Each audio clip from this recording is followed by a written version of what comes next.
धन्यवाद पूजा। महाराष्ट्र में मराठा आरक्षण को लेकर आंदोलन चल रहा है और कई जगहों पर यह आंदोलन बहुत हिंसक हो गया है।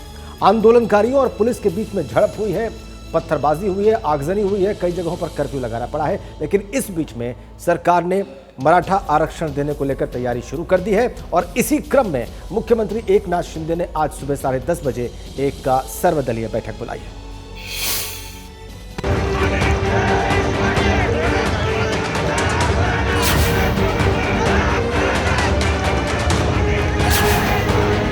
महाराष्ट्र में मराठा आरक्षण की आग ने राज्य की सियासी तपिश बढ़ा दी है।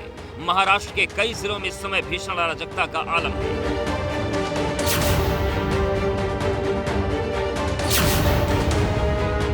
जहां देखो वहां भीड़ मराठा आरक्षण की मांग को लेकर उपद्रव पर आमादा है। विधायकों के घर दफ्तर ही नहीं, पार्टियों के दफ्तर भी टारगेट पर हैं। कहीं गाड़ियों में आग लगाई जा रही है, कहीं बसों में तोड़फोड़ की जा रही है। ऐसा लग रहा है कि महाराष्ट्र में उपद्रवी भीड़ के सामने पूरा सिस्टम सरेंडर कर गया है। भीड़ में ऐसी कोई सरकारी बस नहीं बची जिस पर भीड़ ने पथराव न किया हो और जिनके शीशे न खुले। की सबसे भयावह तस्वीर महाराष्ट्र के बीड जिले में देखने मिली। ये बीड एसटी डेपो की तस्वीर है। आप देखिए कि यहाँ पर 60 से 70 की संख्या में बसें मौजूद हैं। कल रात की घटना है जब हजारों की संख्या में मराठा आंदोलनकारी यहाँ पे इकट्ठा हुए। पहले उन्होंने इन बसों पर पत्थरबाजी की है, उसके बाद एक एक कर इन सभी बसों को आग के हवाले करने की कोशिश की गई। इस आंदोलन के दौरान भीड़ ने उन विधायकों को भी निशाना बनाया जो आरक्षण की मांग पर उनके साथ खड़े नहीं हैं। भीड़ में जिन विधायकों या नेताओं के घर पर आगजनी की गई उनमें एनसीपी अजित पवार गुट के विधायक प्रकाश सोलंकी, एनसीपी अजित पवार गुट के विधायक संदीप क्षीरसागर, शिवसेना नेता कुंडलिक खांडे का ऑफिस, बीड में एनसीपी शरद पवार गुट का ऑफिस, बीड में नगर पालिका की इमारत। मेरे पीछे जो ये बिल्डिंग देख रहे हैं 4 मंजिला इमारत, ये एनसीपी शरद पवार गुट का पार्टी दफ्तर है, जिला दफ्तर है, जिसको कल आंदोलनकारियों ने आग के हवाले कर दिया। उसके बाद ये तस्वीर देखिए आज सुबह की कि किस तरीके से जो बिल्डिंग का आधा हिस्सा है वो पूरी तरीके से आग की चपेट में आ गया है। आपको चारों तरफ जो है वो कुर्सियां जली हुई दिखाई दे रही होंगी, साथ ही साथ पार्टी का जो झंडा है वो भी यहाँ पे आपको दिखाई दे रहा होगा। आप दूसरी तरफ तस्वीर देखिए कि एनसीपी शरद पवार गुट के जो महाराष्ट्र प्रदेश अध्यक्ष हैं जयंत पाटिल, उनकी तस्वीरें भी आपको दिखाई दे रही होंगी। दरअसल आग भड़की महाराष्ट्र के जालना जिले में शुरू हुई बेमियादी भूख हड़ताल के बाद। जालना में मराठा आरक्षण एक्टिविस्ट मनोज जारंगे पाटिल अनशन पर बैठे। मराठा समुदाय के लोग ओबीसी के तहत सरकारी नौकरियों और शिक्षा में आरक्षण मांग रहे हैं।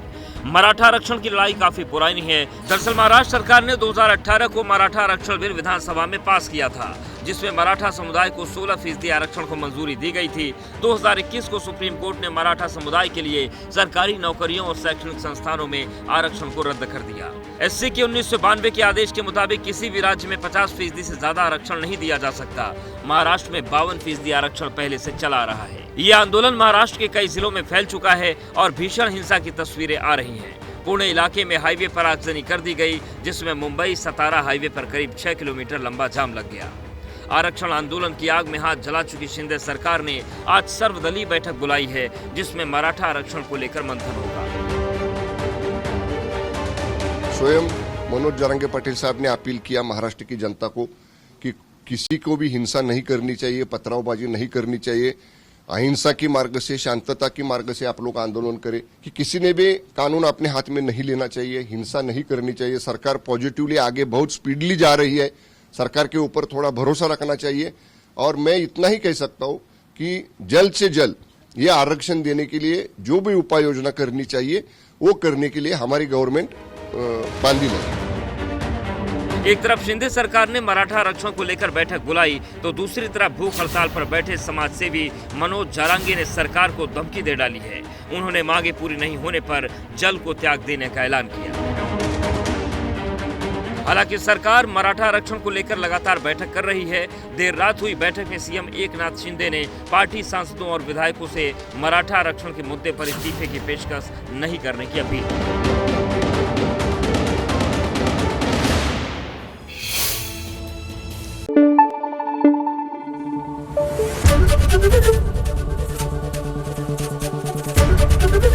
एबीपी न्यूज आपको रखे आगे।